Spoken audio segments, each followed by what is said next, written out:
Hello and welcome to my first replay cast here. Today I have a guest. It's a friend of me, FIFA. He's a high elo play either, and we want to comment the replay today. It's a ranked game. On the pact side we have MrCoke, and on the NATO side we have Motoko. So, FIFA, can introduce yourself. Yeah, thanks Inoka for having me over for this video, and I hope we will have another productive video, and that there will be many more to come. Yeah, definitely. Alright, so let's start in 3, 2, 1. Alright. Alright. Okay. Yeah, on the NATO side, I comment Motoko on the NATO side, and FIFA will more concentrate on Mr. Coke on the pact side. So I see one mistake. Motoko is using an unarmored CV, the basic one. I would never do that because, yeah, I told it in my deck guide, it's going down from a single artillery shell which hits next to it on the ground. You should not use it when you play ranked. Yeah, I agree with you, especially since he's playing the NATO side and he has the option of the heavily armored command vehicle. So why not take it when you have it? Yeah, that's true. In fact, he's starting with 3 commands, and he have 2 of the heavy armored ones, and he splits to 2 sides of the map, which is pretty interesting. I wouldn't do that because I think it's a little bit risky to get into fights on both sides and just have supply on one. So, very interesting here. Yeah, I agree with that. And we played quite a few practice matches because we both participated in a tournament. Yeah. Yeah, and we did notice it's quite easy to isolate one part of the map and focus all your troops on it. So it's better not to split up, just remain on one side of the map. Yeah, that's true. Mr. Coke does exactly like that. He just sends some infantry to these buildings between Charlie and Delta, which is pretty smart. I always do this either, because you can gain a lot of map control on the other side with just a few troops. That's pretty smart, definitely. Yeah, indeed. Okay, yeah, we see here now Mr. Coke captured Golf and Foxtrot and sent some backdoor to India. Whereas another CV of Motoko. Yeah, here's another mistake, or well, I wouldn't call it mistake, but a slight micro mistake. If you buy a recon heli, once you after like the first minute or something, you don't want to have it at the front light anymore. Yeah. He was lucky now that the Chaparral missed so many shots, but yeah, it if hits not, it did hit once, so the half of the Mi-9 is pretty much gone. But yeah. Okay, now we see something interesting. Mr. Coke runs with, I think, 16 Scott ones to India, where it's just a little bit of defense, only 20 chasseurs from us into CV. So let's see what they can do here. Yes, like we talked about it, now it's very hard for Motoko to defend that CV because, well, he has to split his troops to defend everything. Yeah, genau. Exactly, yeah, that's true. So, I'm curious if Mr. Coke can manage to kill this CV. Interesting thing, FIFA and I, we didn't see the replay, so it's the first time for us watching it either, so we don't know what happens. Pretty interesting. Yeah. It's a big surprise for us, so... Yeah. I think if Mr. Coke had unloaded one of the Scots, the troops might have been able to kill this command already. Yeah, that's true. But yeah, he didn't. The Motostrelskis, the Czech ones, they are pretty strong against any kind of vehicles. Ooh, did you see that, Inoka? No, what happened? Oh! Mr. Coke just lost his command vehicle at Foxtrot. Yeah, that's true. Okay, very interesting. He didn't. He just focused on killing the CV of Motoko, so he forgot to watch the Foxtrot CV, and yeah, the artillery got it down. Pretty interesting. Yeah, that is a very good strategy of NATO on this side. Yeah, but we have the revenge now. Mr. Coke was able to destroy the India CV. Okay. Alright, what's even now? But don't forget that Motoko started with 3 command vehicles, so he still has a point lead. Yeah, that's true. Income. No, he has the income lead now, that's true. Next mistake, Mr. Coke has the T-80U here at Foxtrot. He could use this troop in this case pretty effectively because we only have this Sheridans with relatively weak ATGM rockets, so he could easily support his infantry here, in my opinion. Oh, but you need to keep an eye on the opposite side of the river. There are some dragons there, and it's quite easy to snipe a heavy tank on this map. Yeah, that's true. That's true. Yeah, of course. He also has his T-62M1, which got artillery shot at the moment. That's kind of strange anyway that he's taking so many heavy tanks for this map. I would think that he should have taken more infantry. Yeah, I played a lot of practice matches here with MrCoke either, and he always used that amount of heavy tanks. And it's pretty interesting, but it's his kind of play style, I think. So, yeah, he's doing pretty well with this. Okay, we see now Motoko called in another command vehicle for India. Pretty interesting. So he doesn't spend his money for troops. He just call a new command vehicle, which is kind of risky because MrCoke has more troops on the field. He has this 262M1, the T80U and stuff, the BMP 685s. Yeah, and he has decent map control. On the left side of the map, he has those buildings near Charlie. That's an important choke point that you want to get as early as possible. Yeah, definitely. If you control these buildings, you control this side of the map. I think it's pretty hard to get someone out of these buildings if once you captured them properly. Yeah, indeed. Yeah. Okay.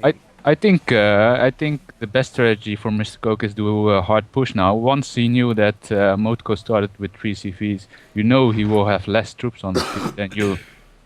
Yeah, sorry. Yeah, that's definitely true. We see interesting. MrCoke has VPZUs on the Echo side, and Motoko has dropped some Fern Spares at Golf. So they both have recon infantry in the backside of their opponent. Pretty interesting. We might see another command vehicle snipe. Yeah. Funny thing, if MrCoke would move his VPZU to Echo, he would be able to kill the CV unrecognized because it has completely no defense there. That's pretty brave. You know, MrCoke could have easily come with some infantry troops around Delta or something like that and attack this zone. So, yeah. A little bit risky of Motoko here. Yeah, you're right. The best thing for MrCoke would be just to send a lot of infantry and try to find the gaps in his defenses, because clearly his defenses aren't that great. Motoko's defenses, so yeah.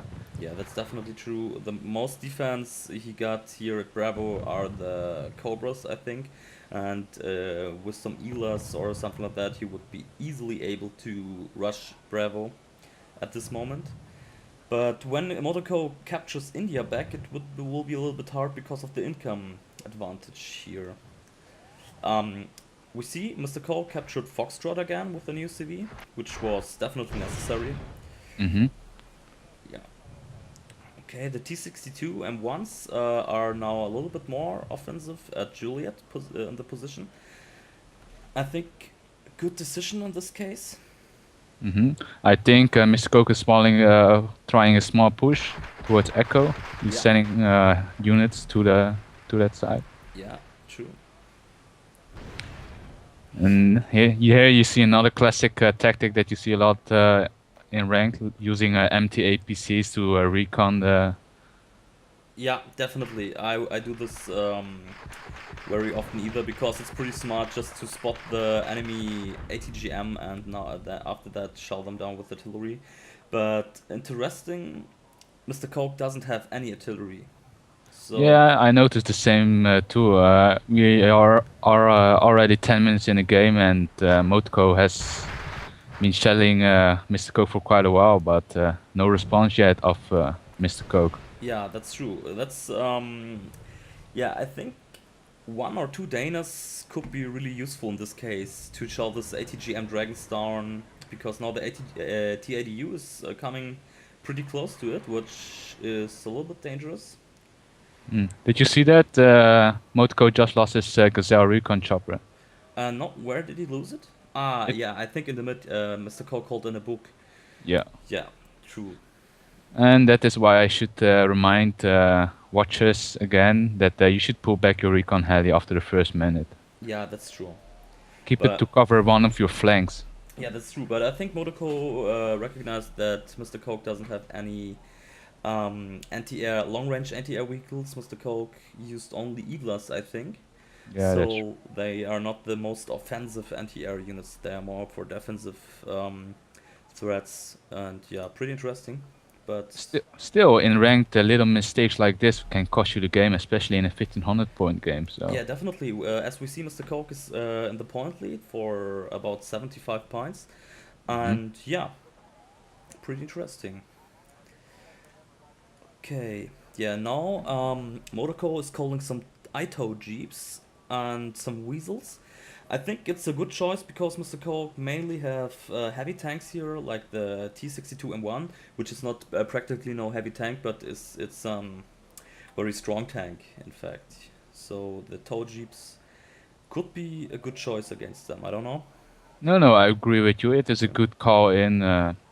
Most of MrCoke's troops are medium or heavy tanks, so yeah, you want to have some ATGMs to counter that threat. Yeah. And it looks like MrCoke spotted the furnace bearer infantry of Motoko here on the backside and was able to take them down. You mean at hotel? Yeah, at hotel here. Yeah. They are not longer existent. But the same is happening to the VPZU at Echo at the moment. The BGS squad spotted them, and Motoko already called the Cobra for cleaning them. Yes. The BMP 685 are moving forward. Yeah. Very risky play, I have to say. That's true. The T62 M1s are firing at the Sheridans on the other side, effectively. Interesting thing, I just see that Motoko has the ATGM Milan F2 and the ATGM Dragons in his stack. You must love his ATGM infantry. Yeah, looks like that. Okay. Now the T80U took down one of the ATGM Dragon squads, which were out of rockets, of course, because it could have been dangerous otherwise. Well, here you see another interesting feature on this map. If you notice, he took down that Milan, but there was like just behind it another Milan, but that one couldn't hit the T80U because of the line of sight. Yeah, these hills are pretty unique in Wargame Europe and Escalation at the moment, because they are more natural, not like this normal platoons here we got on the other side. Yeah, those fake hills. I think that's a little bit more like we will see in Island Battle.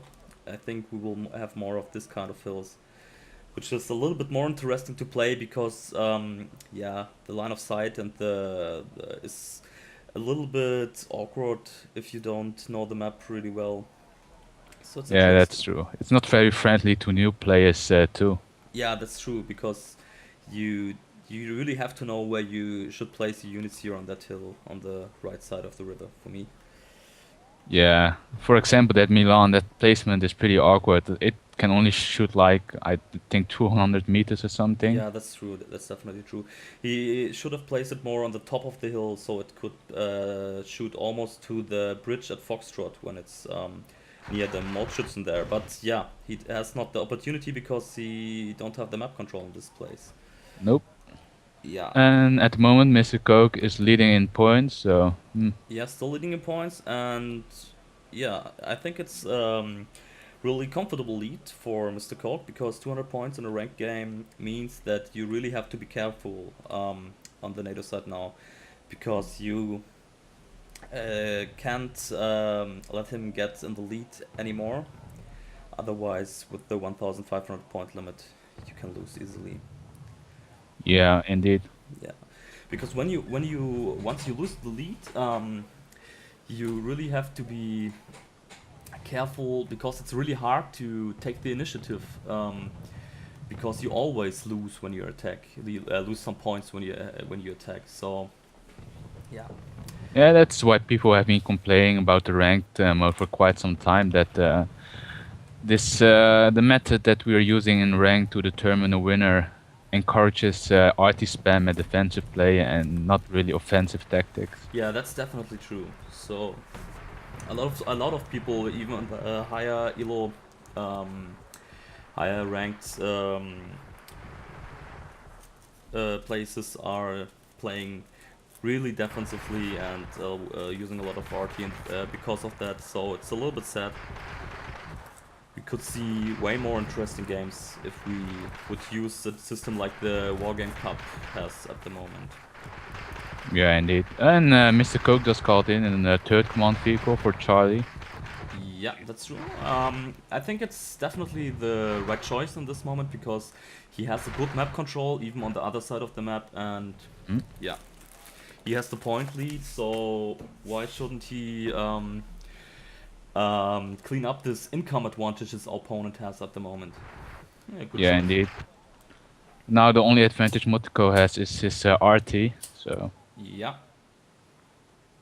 But I think this is maybe a little bit of a tactical mistake of MrCokelikot. He should have some RT now to give just give the artillery fire back, because now he's in the point, in the income lead, he's in the point lead, and the opponent shells him, and he should give it back when he does this, because when you in the comfortable position and your opponent starts to shell you with artillery, you just should give it back like he does, so because you always have the advantage here. No, really dangerous for the TATU. 3 VABs are heading to them.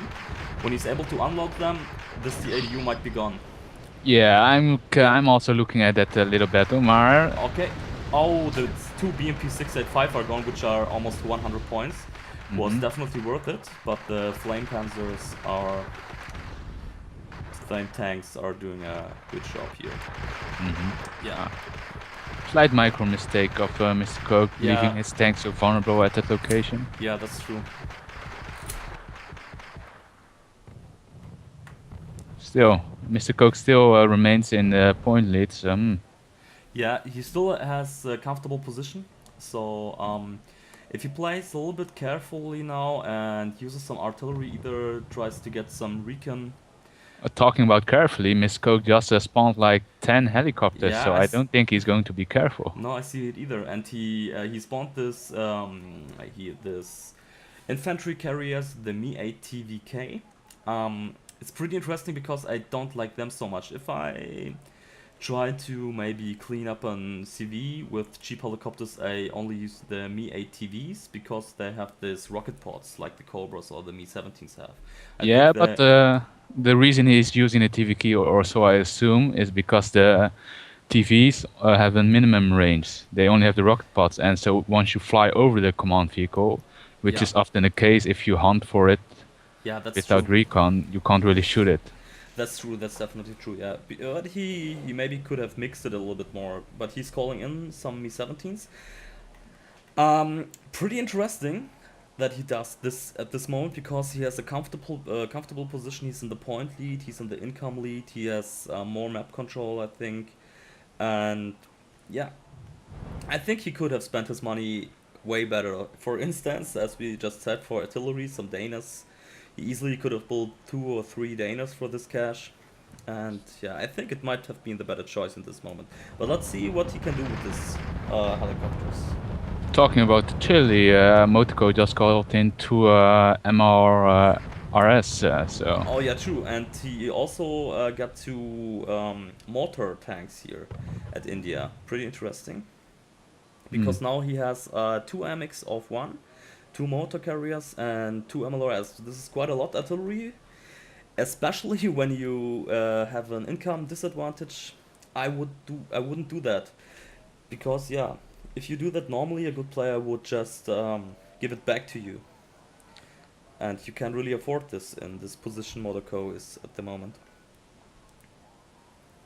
On the other hand, Mr. Coke is attacking Motoko the entire time, so yeah, he has no real reason to build anything else. He can just stay back in the bushes with all his infantry and snipe away the point.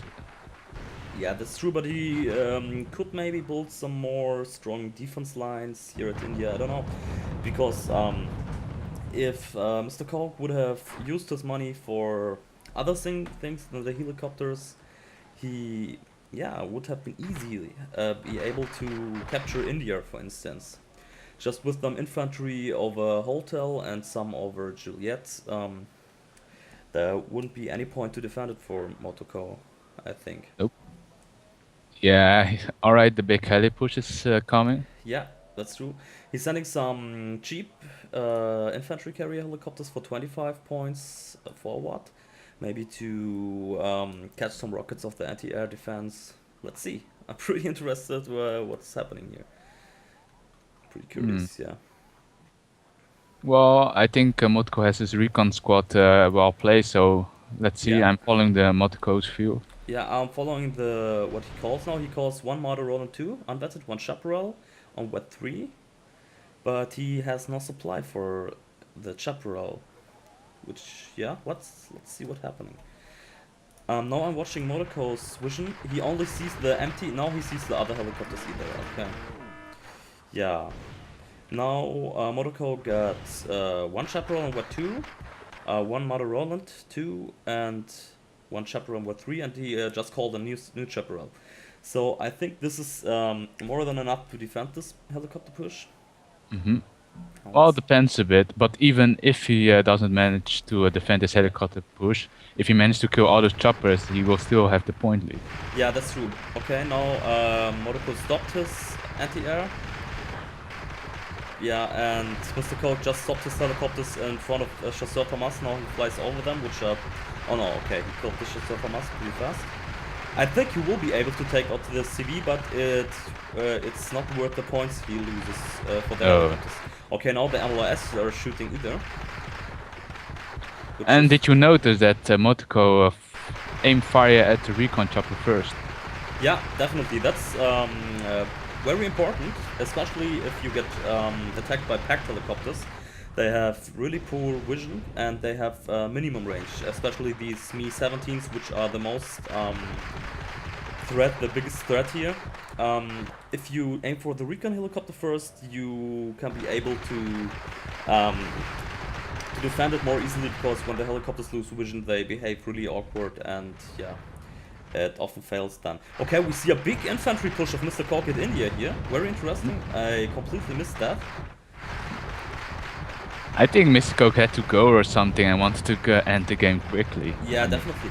Like you can see, the points are now pretty even. Motoko is a little bit in the lead, but yeah, MrCoke managed to kill the Echo Command vehicle, and now he definitely captured India in case of map control. So yeah, I think the command vehicle, which was in India, is able to get away from this push. I'm not sure. I think so too. Yeah, but now it's already a draw. So we see both of them have about 1400 points, and yeah, even if MrCoke is able to kill this CV here at India, I think he might be able to, because he just called his helicopters, which he used to kill the Echo CV. But yeah, there are only 50 points missing. Let's see. No, I don't think it will be a draw. Yeah, I think so too. Okay, now he's flying straight over the Fern Spears, which are pretty effective against helicopters either.